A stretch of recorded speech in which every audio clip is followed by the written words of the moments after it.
اللہ تعالیٰ نے جنت کی عورت کو مٹی سے نہیں بنایا، مشک، عنبر، کافور اور زعفران سے بنایا ہے۔ جنت میں ایک نہر ہے بیدا، جس کا نام ہے بیدا۔ اس کے اوپر موتیوں سے کورڈ ہے۔ اس کے اندر مشک، عنبر، کافور اور زعفران بہتا ہے۔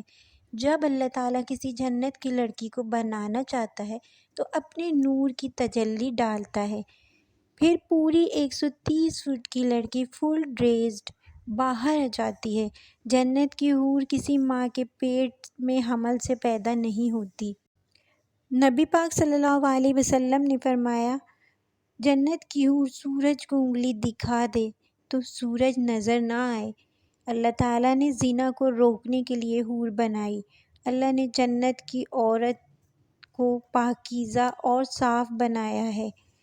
اگر وہ جنت کی حور 7 سمندر میں تھوک ڈال دے تو سارے سمندر شہد کی طرح میٹھے ہو جائیں۔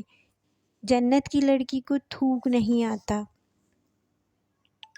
اور حور کا چہرہ، اگر سورج کو انگلی دکھا دے تو سورج نظر نہ آئے تو چہرے کا کیا حسن ہوگا۔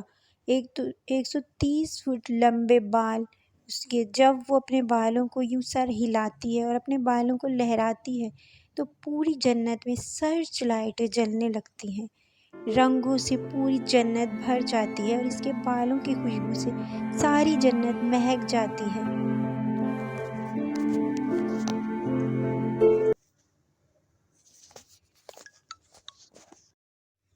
تو اللہ تعالیٰ نے جنت کی حور